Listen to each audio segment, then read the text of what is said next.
Welcome to the Beautifully Balanced podcast. I'm Samantha Dinage. Join me to explore holistic approaches to support your well-being in today's hectic world. Through each episode, my intention is to empower you to live your life with less stress and more joy and relaxation. I understand we are all unique, and I invite you to take what resonates with you on your journey to feeling more vibrant from the inside out. My dream is to create a radiant ripple effect from each of us out into the world. Thank you so much for choosing to spend your time with me. Now let's dive in. I'm really pleased today to introduce Gail and Gregory Hoag. Hi, Gail and Gregory. How are you? Great. Wonderful. Thank you for having us. Thank you for joining me today.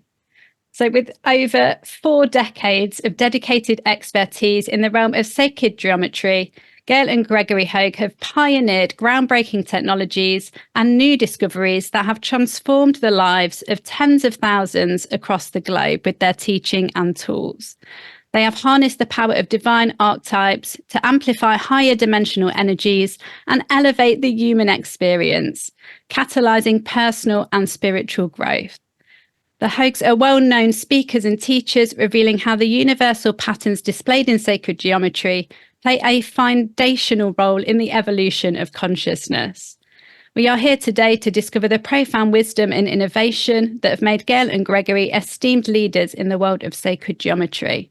Through their lifelong dedication, they continue to inspire and guide countless individuals towards a path of higher consciousness, well-being, and profound connection. Today, they will be revealing insights from their acclaimed new bestseller, Sacred Geometry, the Universal Language of Divine Alignment.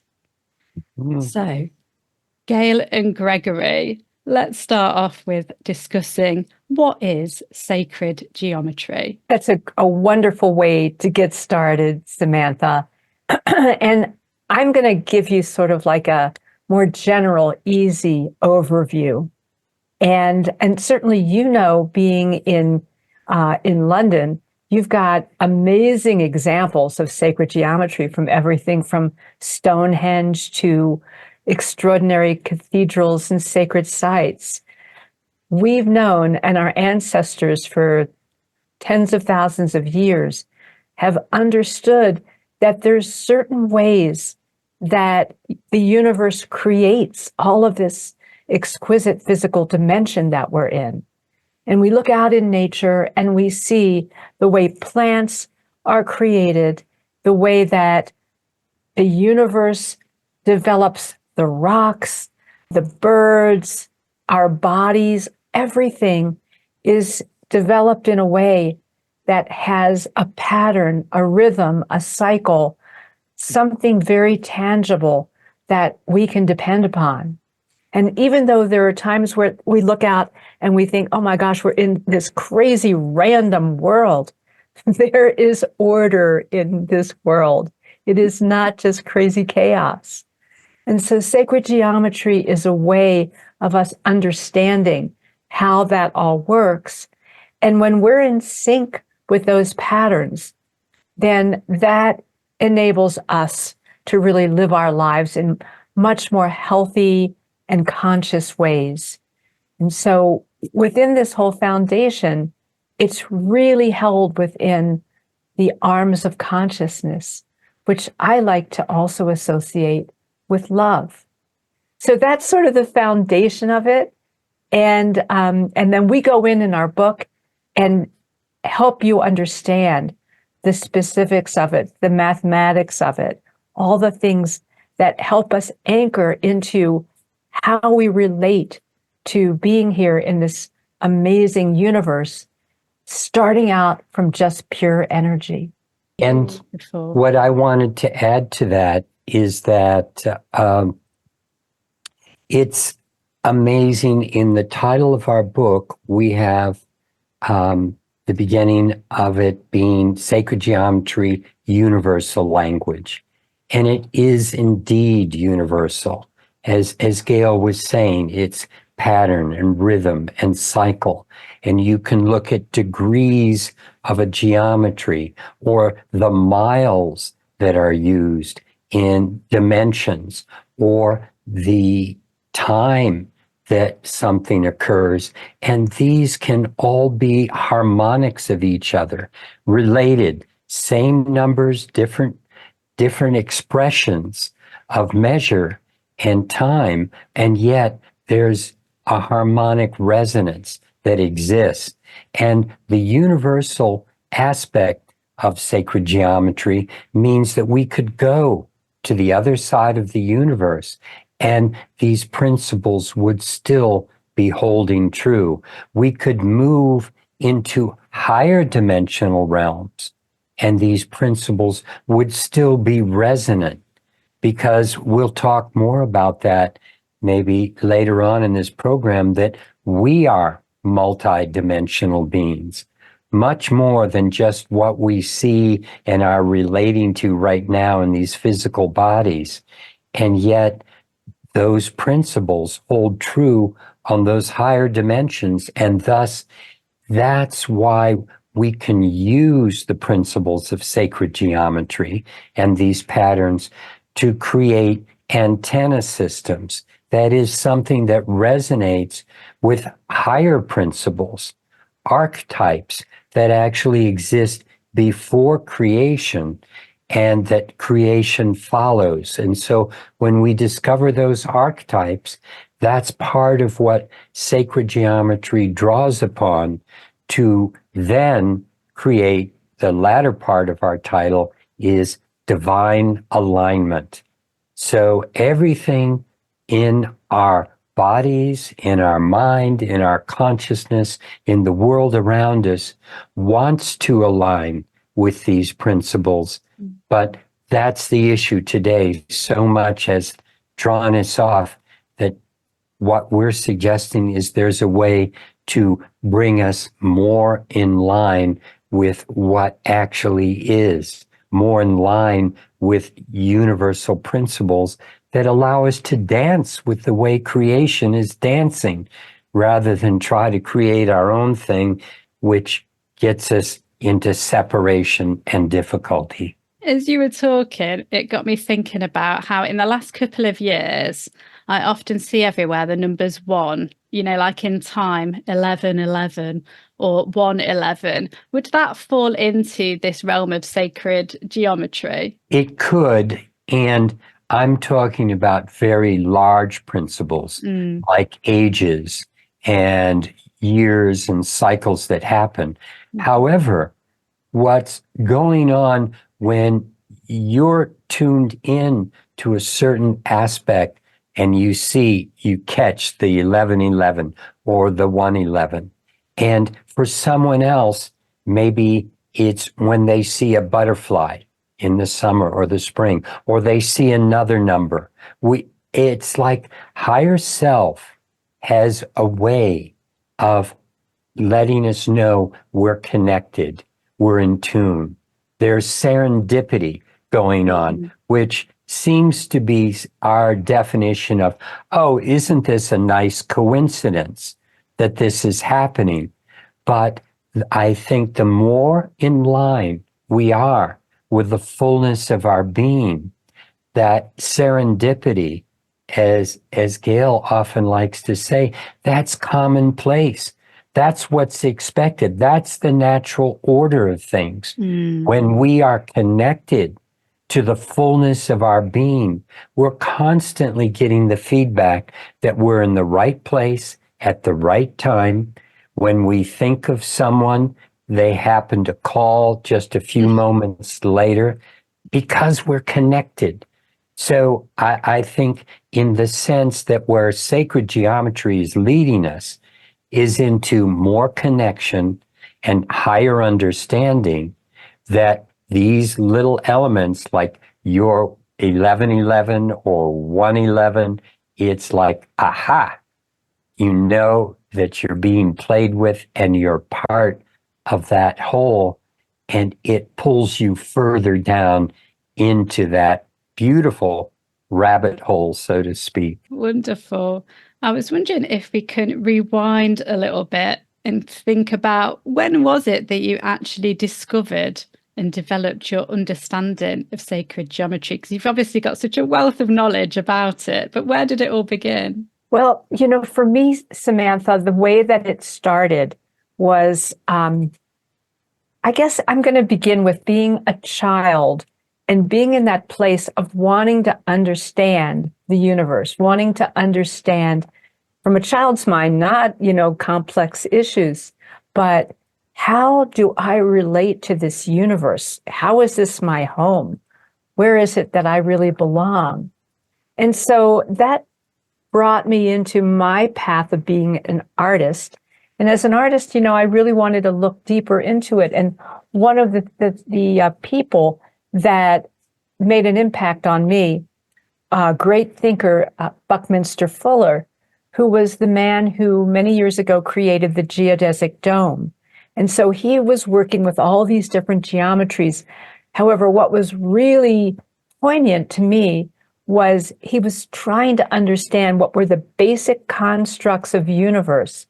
How does universe work in all of its universality, all the way out into cosmology? And so I loved following him. And one of the things that he talked about was the tetrahedron. And the tetrahedron is a three-dimensional triangle. And he understood that that was a basic building block of creation. And it was the strongest and the first structural piece. And that really, drove me to wanting to understand more. Well, in the mid 80s or early 80s, he passed away. And at that time, I was doing a lot of work with meditation and tapping into higher mind. And one of the things that I found that I could do was connect with higher consciousness in different realms. And so when he passed away, I just put it out there and I said, hey, I would really love to keep working with your intelligence, with your consciousness, because you've really touched my life. And so after a number of times of asking and sitting quietly, I found that he came to me and he started teaching me all kinds of things that got more and more detailed. And at that point, I said, whoa, I don't have a science background. This is more than what I can handle. Either bring me somebody that I can do something with this about, or let's just tap it down. So very shortly after that, I met Gregory. And here he was. I met him. I had recently moved to Boulder, Colorado from New York. And he was carrying around a box of these geometries that had tetrahedrons on them. And I looked at that and I said, oh, you must know the work of Buckminster Fuller. He said, no, I don't at all. I said, well, you need to. And that got our relationship sparked right away. And I started to understand and hear that we had a lot of work together. And certainly we have for nearly 40 years. So that's kind of my entrance into sacred geometry. And Gregory's got a very interesting story as well. Well, the reason I had this box of geometries was that maybe about 5 years earlier, after a decade of spending time in ashrams, working with different Eastern spiritual masters, I built a pyramid with a friend that in today's dollars would be close to $250,000 just to build something that was 10 feet high. And the pyramid we took turns sleeping in, and it had a lot of large crystals and things going on in it that it set off my Kundalini. And what I mean by that is this is the energy that is residing within the physical, that when it gets set off, it reaches back through the body up toward higher realms. And it can be very intense at times. I mean, for me, it was like a fire running through my veins. And my hands, in the middle of both hands, in the middle of both feet, I was having holes being burned through my flesh just from the energy passing through my body. And so what this did after some time of balancing, it allowed me to start communicating with higher dimensional energies, higher dimensional beings, beings that were not part of the physical realm. And I started seeing patterns. They started sharing with me the way creation works, how different geometries are actually the predecessors of the physical dimension. So I was building what I was seeing, and when I shared it with people, what would happen is they would start to feel energy. And they go, oh, I can feel energy coming from this. And I go, really? Because I graduated in 1970 in the sciences. And so I was somewhat skeptical for a long time. I'd say, well, try this one. Really? This you can feel? What's it doing? And so that's what brought Gail and I together. And the universe had a plan that has carried us through to today. And we keep putting out more information and discovering new geometries. And it's really a wonderful opportunity to be of service. What a wonderful story. And it's so great to hear how you two met. And I was wondering, how was it? What was it like to have written your book together? What was that experience like for you both? I love that question. It's like now when we talk back and forth and we correct each other and we help each other and we understand. It's very nice to go deeper into that aspect of relationship. Yeah. And it took a while, honestly. We've been doing this work for a long time. At the foundation of it, it really is about consciousness. Our purpose, both of us, that we share is to really support the evolution of consciousness. And so, to try and figure out how to write our first book, because honestly, we've made a number of attempts over the years. And we just weren't quite there yet. And we finally got to that place where we had the right formula. And so he would write certain chapters. I would start with writing certain chapters. We'd go back and forth. And it was an amazing process. And we both have very different styles with how we go about it. I like to sit down and just put it out and can just write pretty quickly. And Gregory labors over things more because he really has this mind to achieve precision. And so we had to really come to grips with our different ways of doing things, which of course we've been doing all these years anyhow, working together. However, we also got to a point where I remember there was one day, and he had been sitting at his computer working, writing for just hours. And I said, well, do you have some things for me to take a look at and edit? And he had about a paragraph and a half. And I thought, whoa, I don't think we're going to get this book done the way this is going. So how I approach things like that is what's underneath? What is it that really needs to come to the surface that will enable this flow to really get going? So we took the time and we sat and went into a deeper space and helped to reveal what was there from long ago that was stifling his ability to get that message out and sit there and do it. And honestly, after that session, it was pretty amazing. His ability to write it just started flowing. It was just wonderful. Can I ask what happened in that session?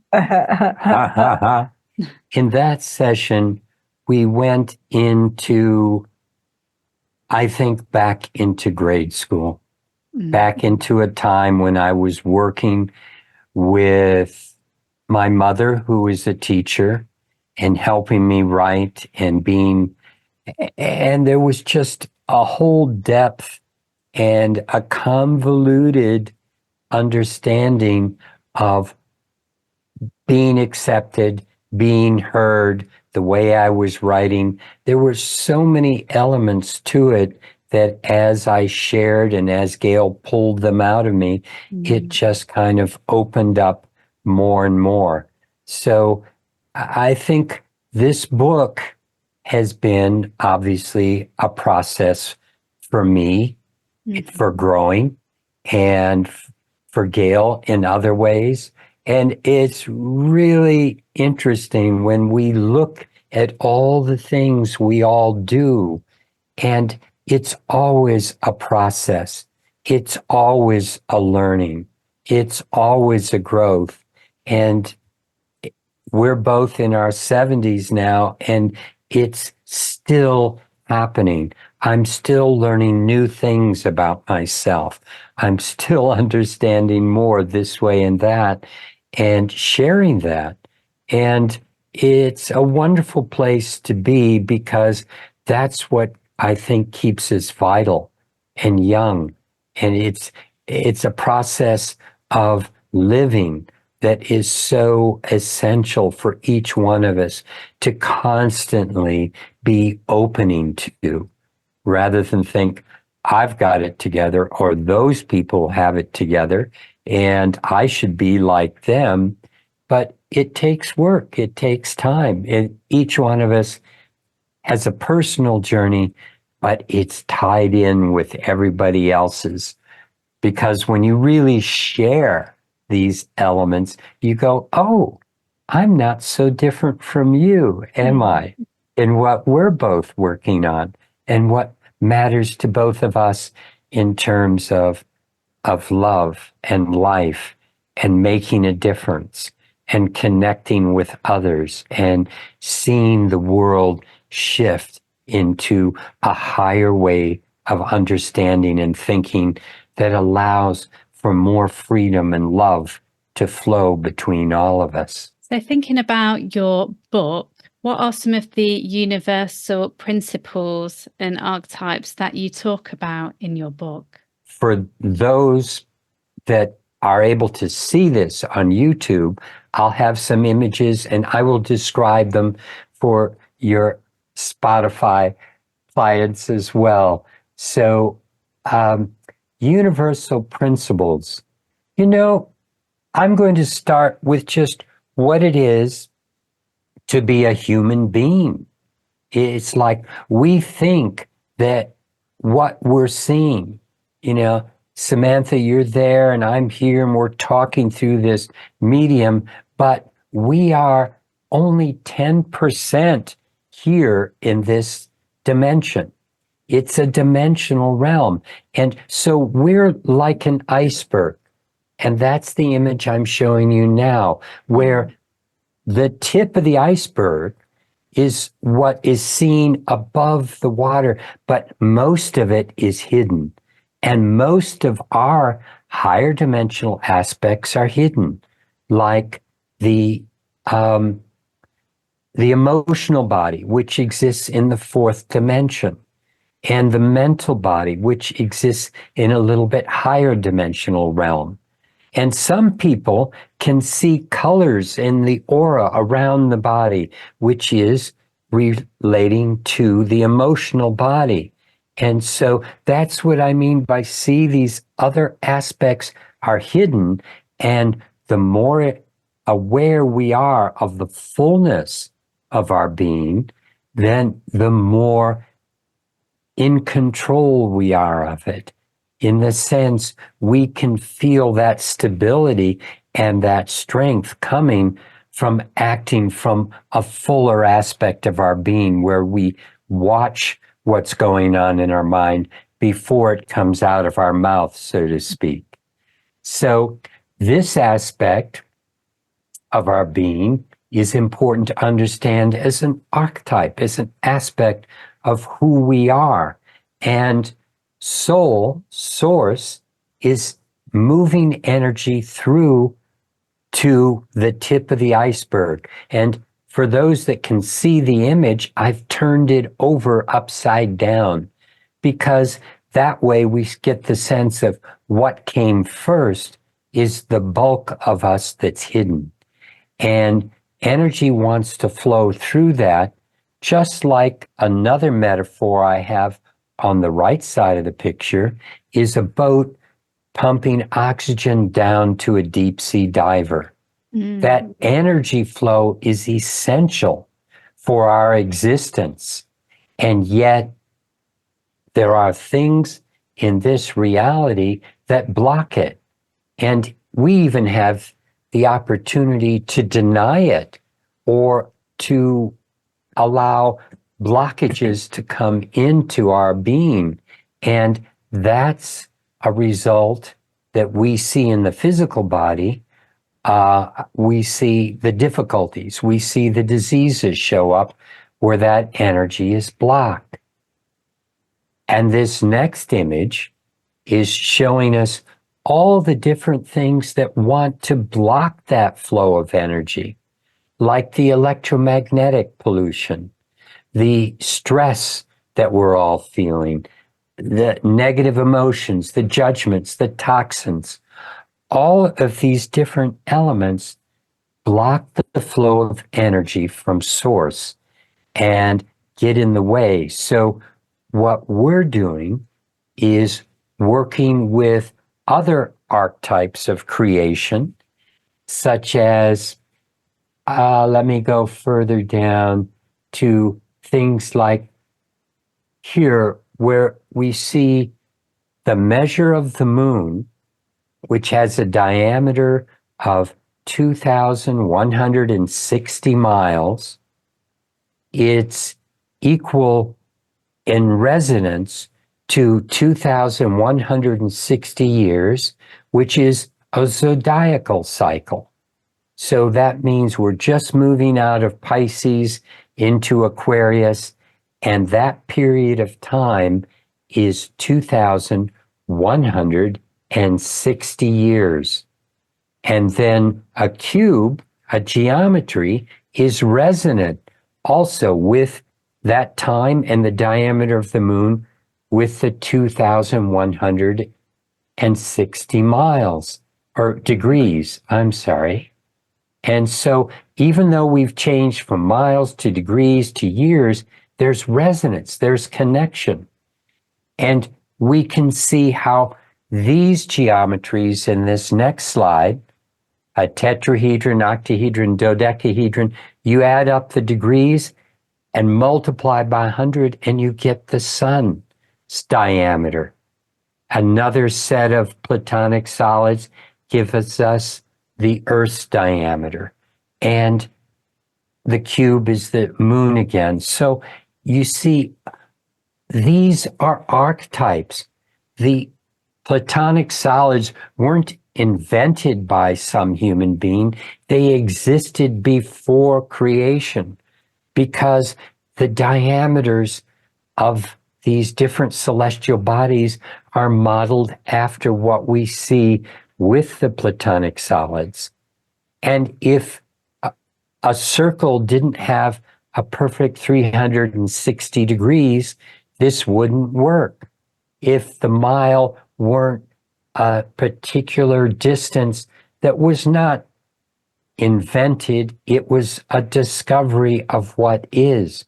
Because we can go out into the universe and see patterns where that measure works for so many different things. And so that starts to point toward some of the things that exist actually before creation, that creation is modeled after. And we go on and on in our book with so many of these, and then building geometries, building things like for those that can see, sitting next to us, we have some geometries that are spinning that are modeled after some of these relationships. Like this one on the lower part right here that you can see, that was modeled after the diameter of the moon plus the diameter of the earth, gives us something that resonates with a value called the phi ratio, which is the way human beings and plants and animals are constructed.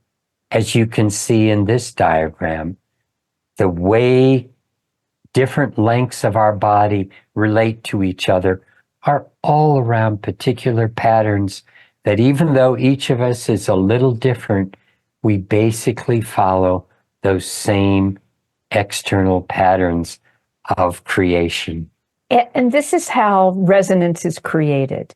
So when we start out, where we recognize that everything is energy, and it's energy in this raw form, and it has to come in to physicality to in order for it to work. And so it happens in such a way that there's relationship. Mm-hmm. And so those relationships can be so useful in our lives, whether it's developing the ability to have a resonance of love and happiness and joy, which is going to bring you into a very high resonance, or just being able to do things like what we've done over all these years is we've built a variation of many different tools, things like what Gregory was showing you, pendants that we wear that are all based on these principles of sacred geometry and understanding the way universe is created.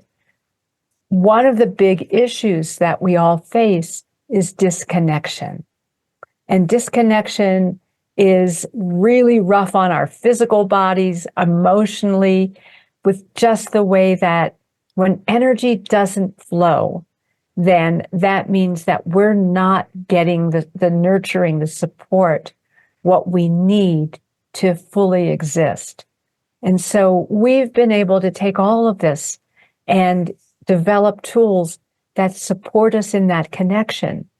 And, as, Gregory was talking about to some degree before, when that connection is cut off, when we have things like stress and anger and judgment and electromagnetic pollution and all the things that are very, a major part of modern life, they get us away from the essence of who we are. And so when we are in a beautiful place in nature, that's fueling us again. It's helping us to restore those connections, remember who we are. But we can't always be in those beautiful places in nature. So what we've done is we've developed a series of different products that support people in maintaining those connections. And it makes a huge difference. We've been doing this for close to 40 years, and we hear these amazing stories about how people's lives open up, how their relationships get to improve tremendously because they're connected to all the levels of who they are. And, when that happens, we're creative, our intuition really works. We're in a place where we're open to being a part of this amazing play that we're in. So you talked about these products. You've mentioned about a pendant. Have you got any other examples of these practical tools that people can utilize to find that connectedness? We do. And I'm going to share with you now an image of the pendants we're talking about. And they're about 1/4 inch thick because they have so many antenna systems on the inside. And maybe I can, here I am. So inside these pendants are all these different patterns and antenna systems. And on the outside, you can see some of the different geometries that are three-dimensional geometries. We found a way to put them on the surface of the pendant and be able to collect three-dimensional energy in a two-dimensional form. And this pendant, it looks like two pendants, but it's really a front side and a back side. The side right above me is the one that when you put that against your body, you're going to feel the energy move down and be more grounded. And when you have the other one with the star on it toward your body, the energy is moving up and it's going to be more mental, more focused. And we found that amazing things start happening with just having something like this on a person's body shifts their field of energy. And I've had feedback where, like, one grandmother said, what I love about the pendant is that when I used to go visit my grandkids, they would always run away from me. And now that I wear the pendant, they crawl all over me. It's like they're attracted to the energy and they don't even understand why. And it works like that with people that have had a difficult time, now finding that others treat them in a different way. For example, a prison guard said, I always, carry this on my person. We also have these in a pocket form where you can carry it in your pocket instead of wearing it as a pendant. And that's a little different geometry. But nevertheless, he said that I'm in a high security prison and the prisoners treat me much better when I have this on my body.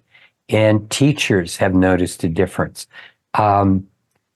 Lawyers, some of our geometries have found that when they're in the boardroom, where often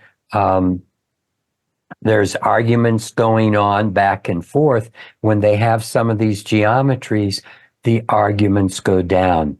People aren't as abrasive toward each other. I had one couple in their late 70s at the time, maybe early 80s. They both bought pendants, then they came back to buy something else. And he leaned over to me and he said, you know what I love about this pendant is my wife doesn't yell at me as much anymore. And she overheard us and said, I don't have to.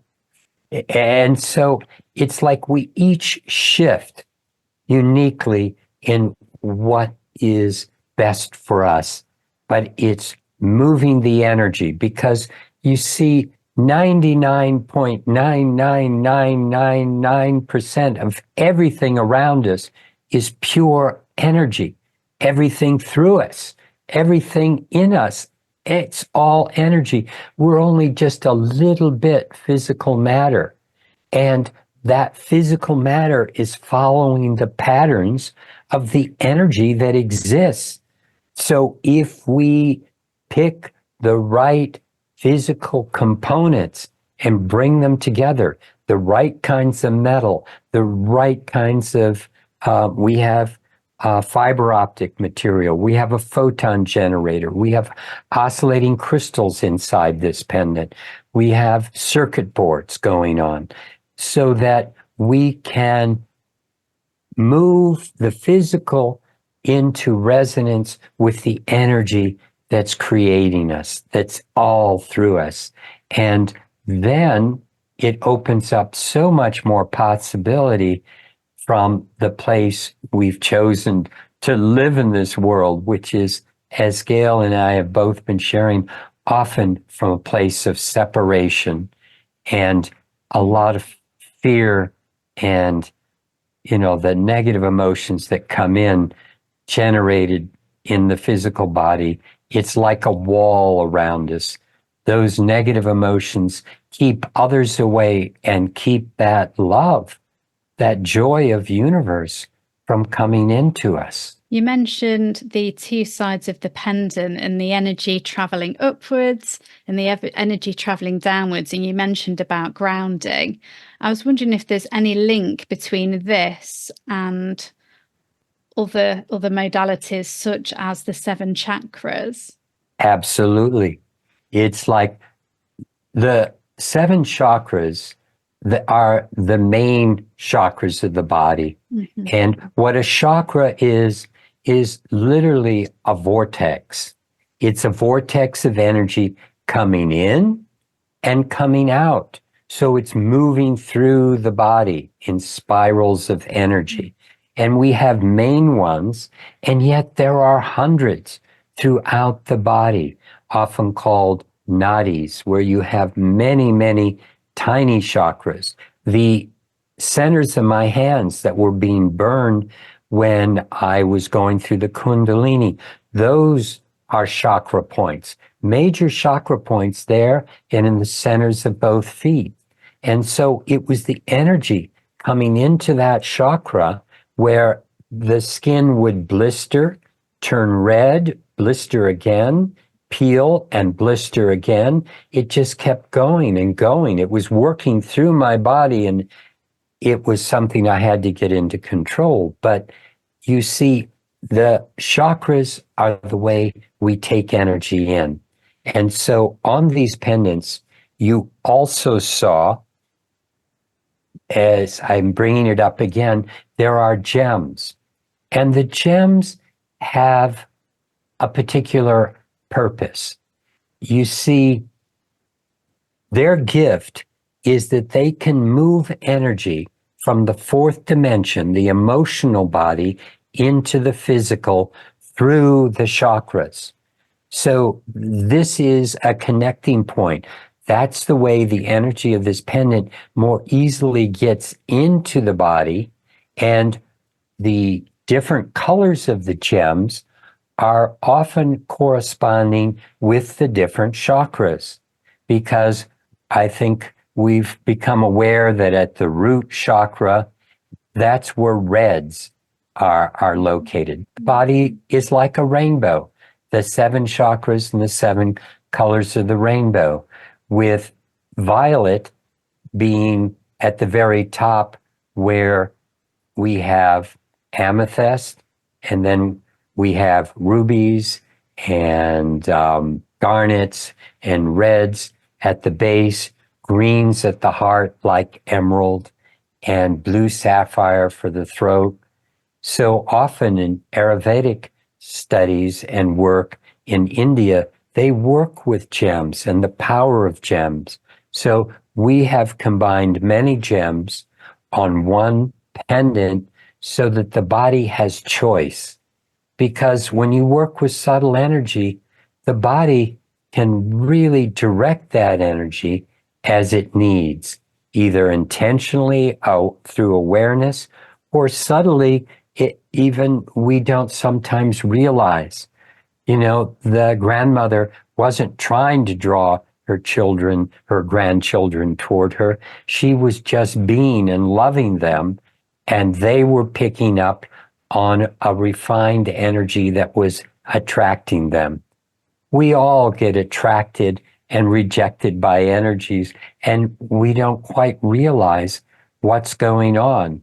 I've spoken in with groups of people, and you look out into the audience, like-minded people, like vibrational people will be sitting near each other. They get drawn to each other. It's just, and sometimes, you know, misery likes company is an old saying that if we really love our friends, we should not join them in their misery, but bring a little more love and upliftment to them to help them move out of that space. And thinking about, that's obviously relating to the body, to energy, the vibrations that we're not setting off. I can't think what the right word is. Maybe we're letting off. I was thinking about then how would that go into the environments that we live in, you know, people's homes, their workspaces, out and about in cities. Where does this sit in with that? Well, what we're doing with all of this is we're helping to bring that higher vibration into, on our bodies, into our homes, our offices, all the things that, the places that we go. And, it's not that, it's already there. All of that energy, like what we find in a beautiful cathedral where you feel elevated, those geometries that constructed that church or that temple have been designed to help people reach to those higher levels. Well, since we aren't able to go in and reconstruct all these buildings, what we found is that these different geometries, like what you see, what Gregory was talking about before, that are behind me, and the different forms that we've developed, or the pendants, they are, because of their construct, they are they're bringing forward that frequency that we're familiar with. It's like our bodies know it, and it's like our bodies relax. Have you ever been in a place in nature where you felt tense, and then you're in this beautiful place in nature, and all of a sudden you can breathe differently. You can relate to your world differently. You can hear the sounds differently. You can hear your inner voice. And so all of these tools that we've developed are about offering us that respite, that ability to come back to the central place where we really thrive. And, I wanted to also mention that when we got started, what propelled us both was our desire to elevate consciousness, to be able to do something where people can have a life that's more fulfilling, can understand who they are in their capability and their brilliance. And so that's really been our mission all these years. When we decided to write our book, and we looked at how do we get started with our book, the first thing that we did was we wrote a chapter about consciousness. So that first chapter on what is consciousness, chapter 1, we're actually offering that as a free chapter to whoever will go to our website. And that website is iconnecttoall.com/chapter. And I connect, so the letter I, the word connect, and then the number 2, and then the word all, ALL.com/chapter. And whoever wants to see how we start this journey with you about sacred geometry can go to the website and get that chapter and start the journey with us. And then from there, we actually look at what blocks consciousness, what makes it difficult for us to be fully human. And then from there, we go into the journey of how this is all constructed, what these divine archetypes are really about. So, we really are dedicated to the principles of bringing forward the things that help us develop the capabilities of who we really are on all the dimensions of our lives. And as you were alluding to, Samantha, the pendants, the geometries shift the energy coming into us, and it shifts the energy coming out of us. And sometimes it's like you could be going, say, down the street, and you see a beautiful rose growing next to the street. And you look at that rose, you admire that rose. You, in essence, are just sending all this love and receiving all this love and joy from this rose. And that energy goes past the rose into the home where the mother may be cooking dinner for her husband and children, and the next day at school, that child has that little bit of a different impetus to work with other kids around him in a way where you see energy keeps propagating, keeps going out. And that's why in a world where we have everything linked by news that is often focused on what isn't working, that's a challenge for each of us to overcome, because that's what's going into the world. So the more that each of us is working on ourselves, working to work with that energy within us to shift what's happening little by little, that's the potential for more of that type of energy going into the world. And to have these kinds of tools that we're talking about alongside our present day technology can start to balance things a little bit. If we have more of these bigger ones that work with fields where we can feel what's natural, what's real, and feel the joy of what it is to be a human being, the opportunity to be here in a physical body right now, to learn, to grow, and to be of service. Ultimately, that's the opportunity for each of us to connect to all and be able to serve all, because we are all connected. Just as we show in our book the way everything in the universe energetically wants to flow back and forth, we can be part of that flow. And then when we feel that connection inside, we can share that with others on the outside. This has been such a beautiful and uplifting conversation, Gail and Gregory. I've got one final question to you both that I asked all of the guests on the Beautifully Balanced podcast. It is thinking about your own well-being. What helps you both to stay balanced in today's ever-busy, hectic world? That's a wonderful, wonderful question. Thank you.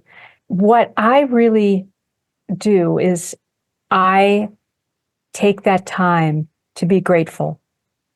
I think gratitude is so important no matter what's going on in our lives. And plugging back into gratitude is connecting us to the higher realms. And to me, that is a simple thing that I can do. And I can do it just by taking a moment and breathing and just remembering who I am. And here I am to be present in a place of receiving the magnificence of all that is and being eternally grateful for that. For me, I think another aspect of gratitude, it comes from not taking myself so personally. You know, the character that's here dancing around that gets caught up in all of this stuff. I feel my connection to the bigger part of myself and feel that love and feel that understanding that the way everything develops is on a path and a pattern of its own timing. And I'm more of a witness and I get to play in it, but I don't have to be of it. So if that makes sense, you're in the world, but not of the world. You are simply being given, I'm being given an opportunity to make a difference. And I love that feeling of connection I have within me that doesn't come from anything on the outside, but it's that totally internal connection of love and life support. That's my perspective on it. Thank you for sharing those. Before we go, is there anything else that you would like to add? Would just like to invite people to check out our chapter in our book There's a lot of really interesting things in there, and it's different than other sacred geometry books. We wrote it in a way that we wanted to have something that would really touch people at all different entry points of where they are in their journey and what they know about sacred geometry. So whether you're brand new to this or you've known about it for, a good amount of time, what we found is that people are really finding that there are pearls of wisdom in there that are supporting their evolutionary path. So, so go to our website and get that chapter at iconnectall.com/chapter. Check it out and see what you get from it. So that's my last message. And I think I just want to share how important it is for each of us to realize how connected we are, and that love that is inside of us that we feel is running through every single human being. Even though we may judge them this way or that, if we let go of the judgments, we can understand that we are in this together and that we're not alone. And it's such an important thing to realize in today's society, that things are changing and things are evolving toward more unity, more love, and we just want to be a part of it, each one of us together. Thank you for those wonderful final words. We will pop the link for the chapter in the show notes this episode as well, so listeners head there and click through.